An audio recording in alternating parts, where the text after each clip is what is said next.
यह कहानी है सुंदरवन के जंगल की। आज जंगल में बहुत तेज बारिश हो रही होती है और तेज हवाएं भी चल रही थी। तेज तूफान की वजह से जंगल के कई पक्षियों के घोंसले टूट गए थे। इन घोंसलों में से एक घोंसला कालू कौवे का भी था। अब मेरा क्या होगा? मैं तो बेघर हो गया। अब इस बारिश में मैं कहाँ जाऊंगा? और अभी मैं इस बारिश में नया घर भी नहीं बना सकता हूँ। उसी जंगल में रानो नाम की चिड़िया भी रहती थी। उसका पक्का घर था और वह अपने पक्के घर में आराम से रह रही होती है। वह बहुत अच्छे स्वभाव की थी और दूसरे पक्षियों की मदद भी करती थी। कालू कौवा भी मदद मांगने रानू चिड़िया के पास आता है। रानू बहन, दरवाजा खोलो। मैं कालू कौवा हूँ। मैं बहुत मुसीबत में हूँ। तभी रानो चिड़िया दरवाजा खोलती है और कालू कौवे को अंदर बुला लेती है। कालू भैया, बोलो क्या हुआ? रानू बहन, मैं क्या बताऊं, मेरा घर टूट गया। इस तेज तूफान के कारण मेरा घर उड़कर कहीं चला गया। अब मैं कहाँ जाऊं? कालू भैया, आप चिंता मत करो। जब तक बारिश नहीं रुकती आप मेरे घर रुक जाइए। कालू कौवा स्वभाव में आलसी और कामचोर कौवा था।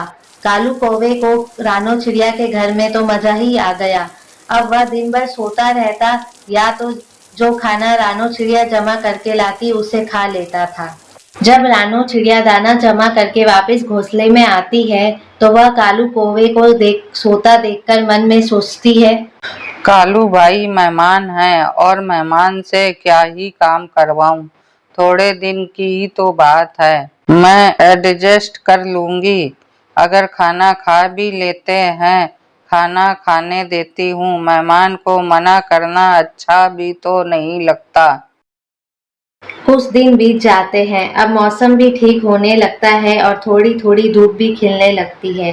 रानो चिड़िया रोज की तरह दाना जमा करके जंगल की तरफ जाती है। तभी रास्ते में उसे एक सूखा पेड़ दिखता है। पानी की कमी होने के कारण पेड़ मुरझा रहा होता है। पेड़ को देखकर रानो चिड़िया को दया आ जाती है और वह खुद से ही बोलती है, अरे सारे पेड़ तो हरे भरे हैं, केवल यही पेड़ इतना सूखा है। लगता है पानी की कमी की वजह से ये पेड़ इतना मुरझा रहा है। तभी रानो चिड़िया नदी में से जाकर पानी लाती है और उस सूखे पेड़ को पानी देती है और फिर वह दाना जमा करके अपने घर लौट आती है।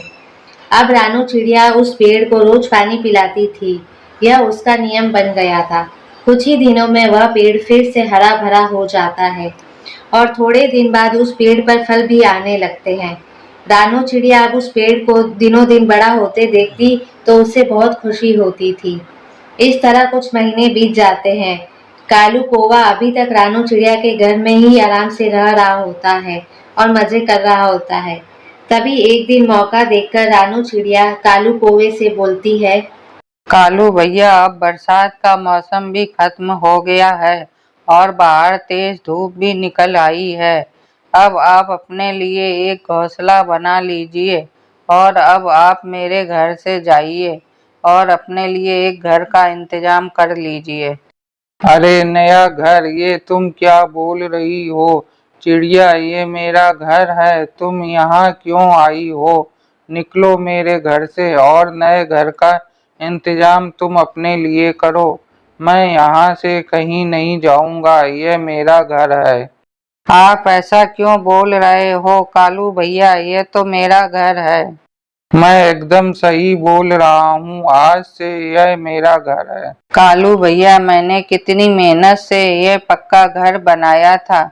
मैंने आपको मुसीबत के समय मदद की और अपने घर में रहने दिया, लेकिन आप तो मेरा ही घर मुझसे छीन रहे हो। मैंने आपकी बरसात में मदद करी थी और उसका मुझे ये फल मिल रहा है। अब ज्यादा बकवास मत करो रानी चिड़िया, निकलो मेरे घर से। कालू कौवा रानो चिड़िया को अपने घर से बाहर निकाल देता है। बेचारी रानो चिड़िया अब उसी पेड़ के नीचे जा बैठती है जिसकी वह रोज देखभाल करती थी। रानो चिड़िया रो रही होती है, तभी कहीं से आवाज आती है, रानो, तुम क्यों रो रही हो? रानो चिड़िया इधर उधर देखती है, तभी उसकी नजर सेब के पेड़ पर पड़ती है। वह उस पेड़ को सारी बात बताती है कि कालू कौवे ने कैसे उसे उसका घर छीन लिया और उसे उसके ही घर से बाहर निकाल दिया। पेड़ रानो चिड़िया से बोलता है, रानो बहन, तुम उस बदमाश कौवे से अपना बदला लो। नहीं पेड़ भाई, मैं किसी से बदला नहीं लेना चाहती हूँ। मैं फिर से अपने लिए नया घर बना लूंगी, क्योंकि मैं बहुत जल्द अंडे देने वाली हूँ। यह सुनकर उस पेड़ को रानो चिड़िया पर दया आ जाती है। उस पेड़ पर एक नई डाल निकल आती है अचानक से और उस डाल पर एक बहुत सुंदर सा सेब का घर बन जाता है। पेड़ चिड़िया से बोलता है, रानो, मैं एक जादुई पेड़ हूँ। तुम बहुत अच्छी चिड़िया हो और तुम सबकी बहुत मदद करती हो। तुमने मेरी भी बहुत मदद की थी। जब मैं पूरी तरह मुरझा गया था तो तुमने मुझे पानी पिलाया और मेरी देखभाल की। उसी का नतीजा है कि आज मैं हरा भरा और फलदार हूँ। रानो, यह सेब का घर तुम्हारे लिए है। अब तुम यहीं रहना।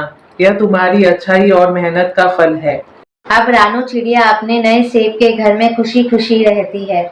कुछ समय बाद रानो चिड़िया बच्चे देती है। अब रानो चिड़िया अपने बच्चों के साथ खुशी खुशी उस घर में रहने लगती है। बच्चों, इस कहानी से हमें यह शिक्षा मिलती है कि अच्छे लोगों के साथ हमेशा अच्छा होता है और उन्हें उनकी मेहनत का फल जरूर मिलता है।